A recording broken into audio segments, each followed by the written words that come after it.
Je vais faire aujourd'hui une vidéo un peu sur la ville où je suis. Ça fait déjà 12 ans que je suis ici. Je vais essayer de faire un petit tour dans la ville pour voir, vers le centre-ville pour voir un peu, pour présenter un peu la ville rapidement.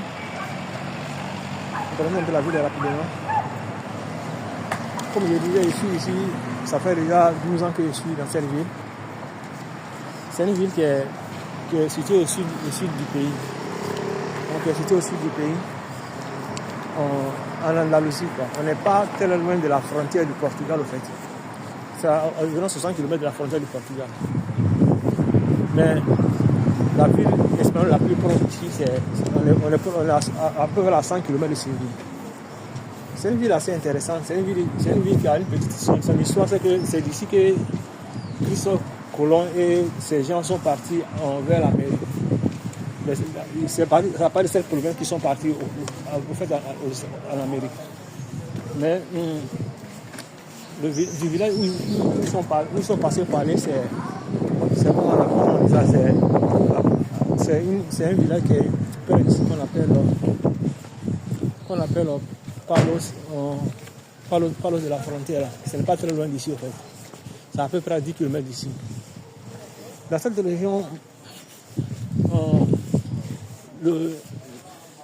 l'économie un peu de cette région, c'est l'agriculture, hein, des fraises, des oranges, de la mandarine, un peu d'olive et puis d'autres cultures aussi. Vous avez, non? Pour la petite histoire, pour les gens qui aiment le football, c'est ici qu'on a créé la première équipe de football d'Espagne, qui est le Recreativo de Huelva. C'est ce qu'on appelle, c'est le club doyen ici. C'est un peu comme en France pour le Havre. Ici aussi, c'est le premier club qu'ils ont créé ici. Le premier club de football qui a été créé dans cette région, c'est le Recreativo de Huelva. Donc, je crois qu'ils sont maintenant en 3e division. Ça, c'est pour la petite histoire.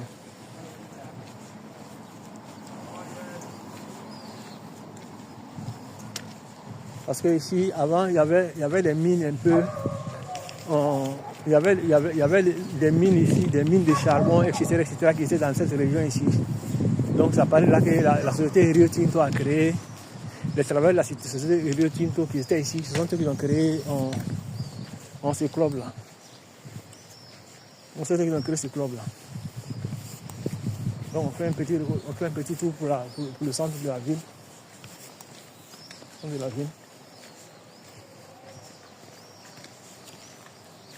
Pour l'économie aussi, il y a aussi la partie aussi, il y a aussi de la chimie aussi. Il y a aussi beaucoup de choses aussi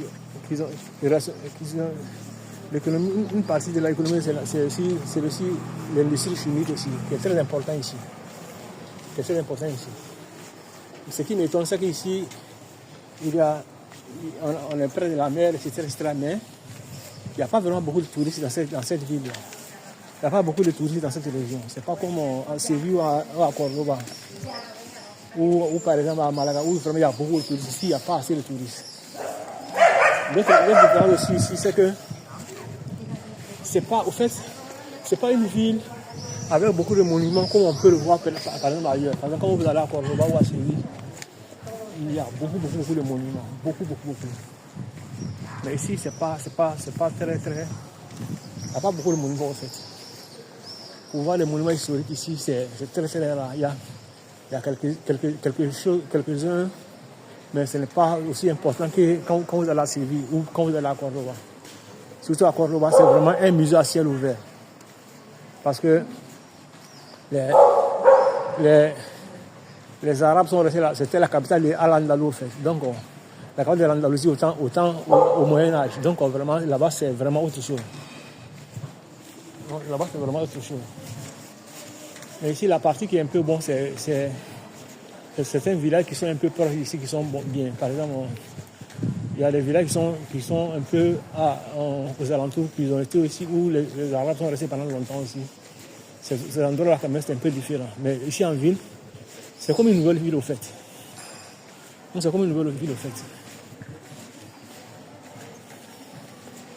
Ici, c'est un peu le centre de la ville. C'est un peu le centre de la ville. Ce qui Maintenant, ici, la tendance ici maintenant, maintenant, c'est d'essayer de faire,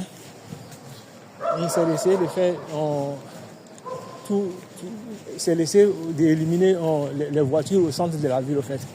Ici, avant, c'était des routes pour les voitures, mais maintenant, ils ont tout fait comme maintenant, c'est maintenant les rues pour piétons. Donc, les voitures ne rentrent pas beaucoup au centre. Comme aujourd'hui c'est dimanche, donc vous voyez un peu les voitures. Sinon ici, c'est presque interdit aux voitures. Les gens, tout est pour les piétons. Pour voir les voitures, il faut aller en dehors du centre en fait. Parce qu'ici au centre, il n'y a presque pas de voitures. C'est comme ça la majorité des villes maintenant parlent ici. C'est comme ça la majorité des villes maintenant.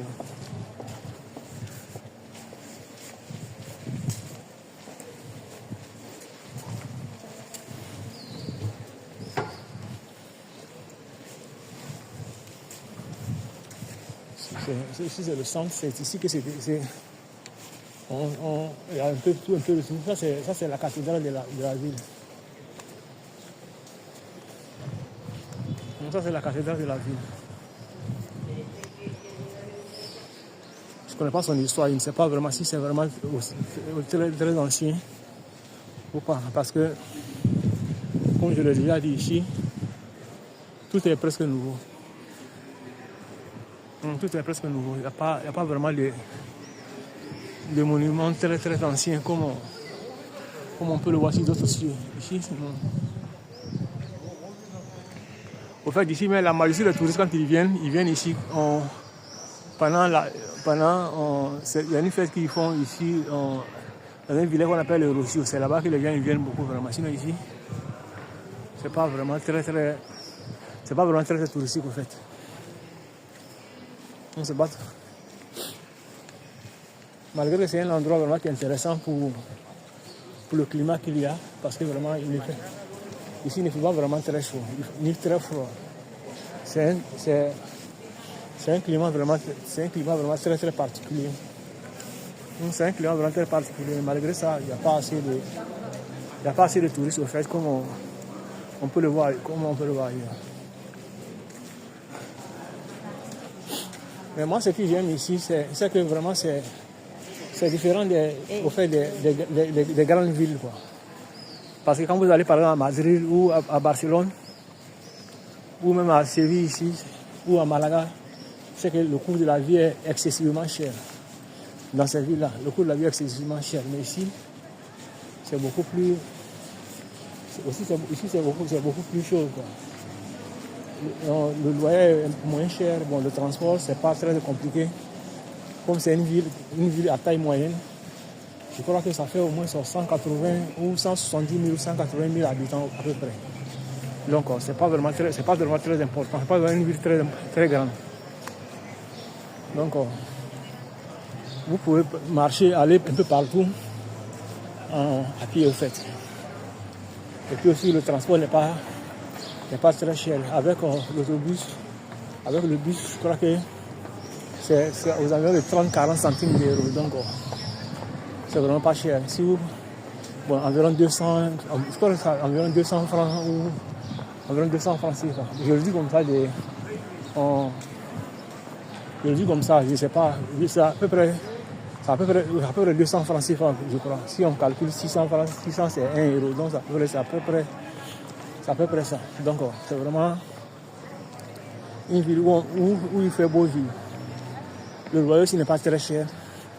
Par exemple, ici par exemple, vous pouvez avoir un appartement en 3 chambres salon à 500, à 450, à 500 ou à 600. Alors que c'est même appartement, si vous voulez le prendre à Séville ou par exemple à Madrid, ça peut facilement vous coûter dans les 900 ou dans les 1000 euros ou 1200. Donc, c'est pas la même chose. Et puis, bon, ici, par exemple, nous, par exemple, quand nous, par exemple, on est dans un appartement, on est 3, donc, mais ce n'est pas aussi cher que par exemple, si les gens sont à Madrid. Parce que ici, avec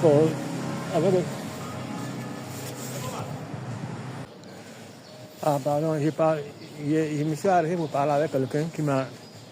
Un collègue de travail que j'ai rencontré dans la rue avec qui je parlais. Donc, j'ai parlé du coût du loyer, au fait. Et puis, quand j'ai arrêté de tourner, je disais que le coût du loyer ici est un peu moins cher parce que ici vous pouvez avoir une chambre à moins de 200 €, en fait. Donc, par rapport à Madrid, où pour avoir une chambre, au moins, il faut compter au moins sur 350, 400. Parfois, on vous parle de 500. Donc, c'est vraiment le jour et la nuit, en fait. Le coût du loyer et le transport, etc. Donc, vraiment, c'est pas la même chose, en fait. Ici, les distances sont courtes.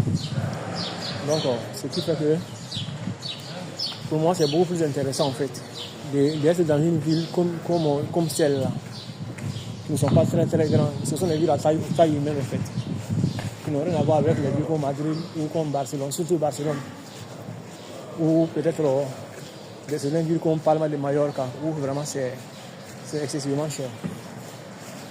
Donc c'était ce qu'il disait. Et puis quand j'ai rencontré quelqu'un, donc finalement j'ai arrêté de tourner.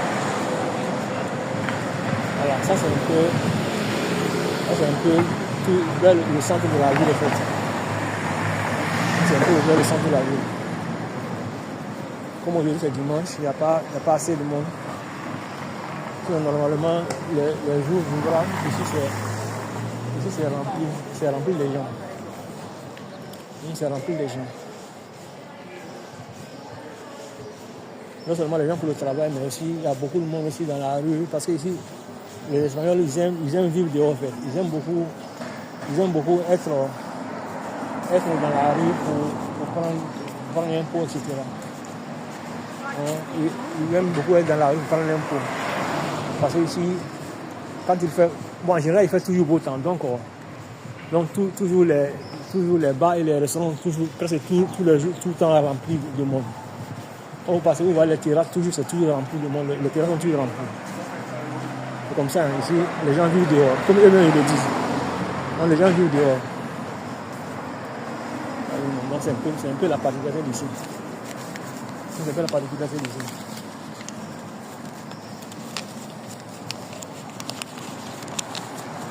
Mais ici, nous n'avons pas le métro. Nous n'avons pas le métro. Ce qu'on a, ce sont ces bus-là qui viennent là, qui font le transport en commun dans la ville. Ce dimanche, c'est un peu vide. Ce dimanche, c'est vide.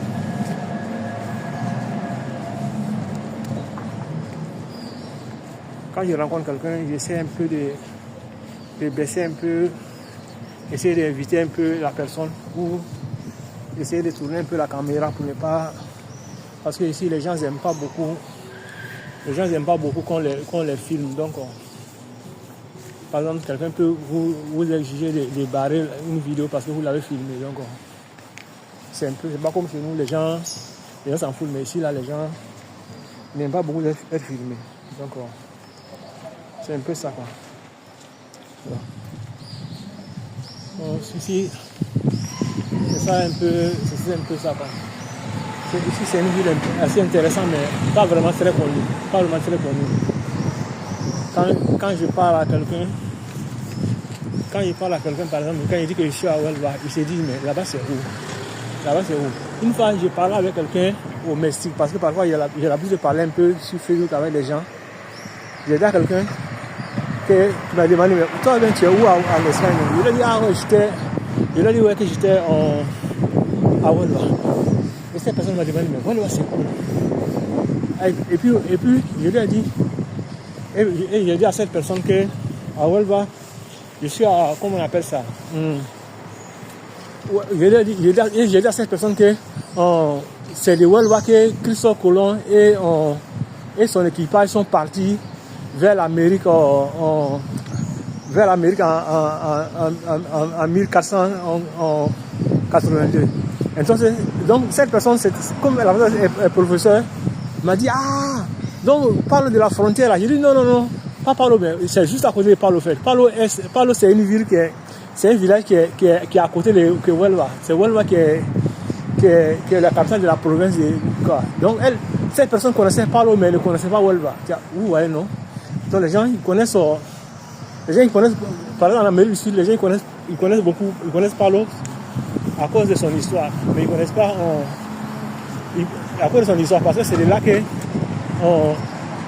les Espagnols sont partis vers l'Amérique. Mais ils ne connaissent pas Huelva, qui est la plus grande ville juste à côté. Vous voyez, donc ici c'est le grand terminus des bus de la ville. C'est pas très grand, vous voyez, c'est ici que je crois qu'on a 7 ou 8 lignes. Donc c'est ici que les bus garent pour aller pour prendre les gens pour aller dans différents endroits de la ville. Moi mon bus est là-bas. Mon bus est là-bas. Et je vais essayer d'aller monter avant qu'il ne parte. Mon bus est là-bas. Non, c'est le bus qui est là, c'est ça qui est mon bus. Je vais essayer de monter avant de partir. Donc, je vais couper maintenant parce que je suis déjà arrivé.